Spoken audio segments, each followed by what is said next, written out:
Hello, I just wanted to let you know I've just bought this new book, Terrace, by poems by Richard Skinner. It's really good. One poem I particularly like towards the end is there are some really good poems in here, but one of them I particularly like, and I'll tell you why in a minute, is My Grandmother's Things. And it says, in memory of Vera Ethel Skinner, née Pitcher, 1912 to 2009.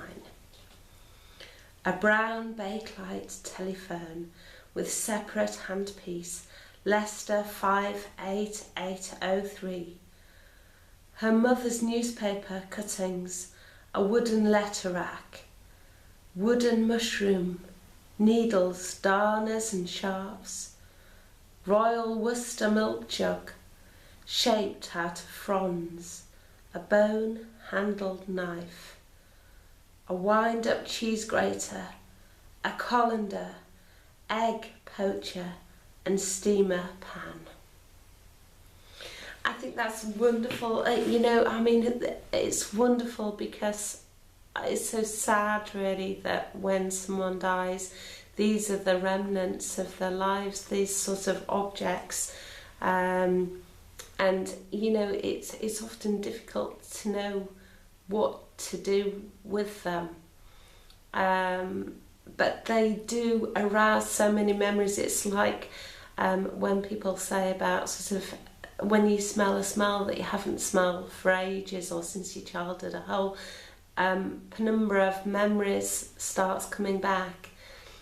A whole world you resettled into in your mind that you'd perhaps forgotten. And that poem reminds me of so much stuff about my own grandparents, particularly the bone knife. I remember the bone knife, and often they were burned. I could never understand why anyone would have found them attractive at all. I certainly don't find them attractive.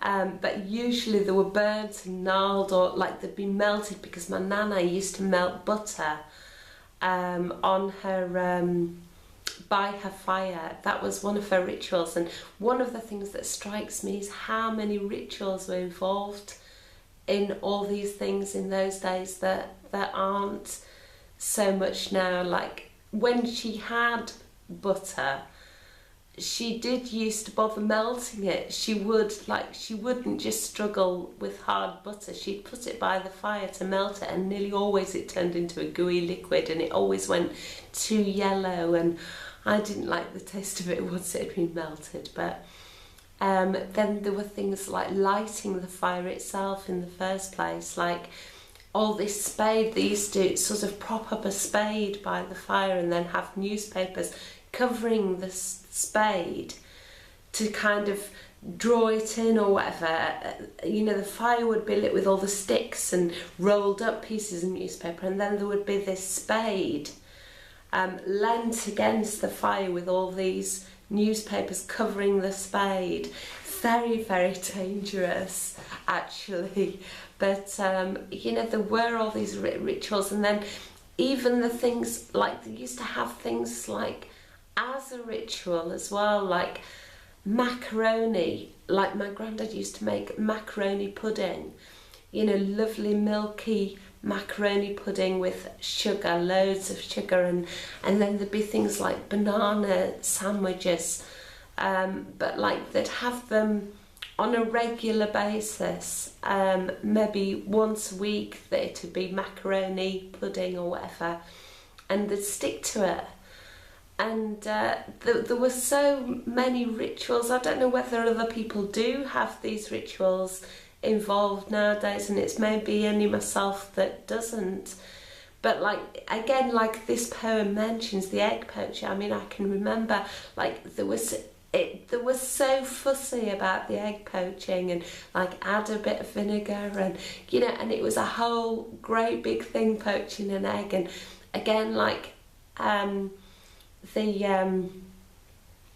what was I going to say? Oh yes, also I was reminded in this poem of the ornaments she used to have, because it mentions ornaments in this poem like the fronds, the Worcester, Royal Worcester or whatever, but she used to have these things like, there was a gentleman and a lady from the 18th century, and sort of with these frills that were like plastic, stuck out frills, and like you could actually, they weren't very well made, you could see the glue sort of sticking the frills on. And I think she thought that they were very expensive at the time, and I think they might have been very expensive at the time. But she got them from a super saver place down Warmgate in York, and it was a place that sort of sold things like egg poachers, and then had a separate little place for ornaments and stuff, a bit like the idea you get in Aldi and Lidl, where you go in for food and come out with a load of junk that, you know, as a special treat. I think it was that sort of an idea that was happening in this shop. You went in for something practical and came out with a load of ornaments or whatever, but I think they were very expensive. But you know, looking back at them now, I mean, that they really weren't very well made. And it's, you know, my Auntie Joyce, actually, she's got them all. I don't think she's thrown away much of what my Nana left, and she's got it all. She has a big garage in her house that was converted to a pool room, and that has this, in fact it's not pool, it's snooker. It's such a big room that it's got a big snooker table in and a bar and everything, that was a garage that's heated and everything, and got lighting and everything, ready to be like a club room. And the former householders used it as a club room, but now it's just full of my Nana's stuff, all the stuff that she left. Oh, and that is just so difficult. It must be so difficult to work out what to do with it all. And you know, yeah, actually I read a novel recently, I guess it was Her Fearful Symmetry by Audrey Nightingale. I don't know how to pronounce her name, but yeah, I didn't think there were bits of the book that I didn't enjoy so much, particularly towards the end. But at the beginning of it, it's all about sort of ghosts rubbing off on objects and stuff.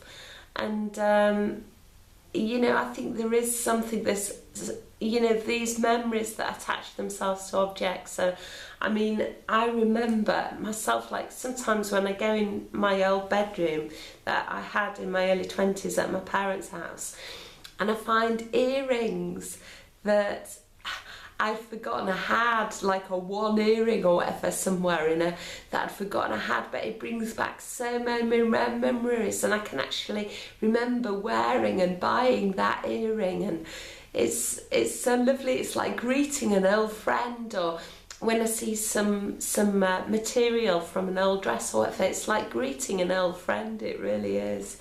So anyway, I just wanted to leave you with those thoughts and recommend this book. Hope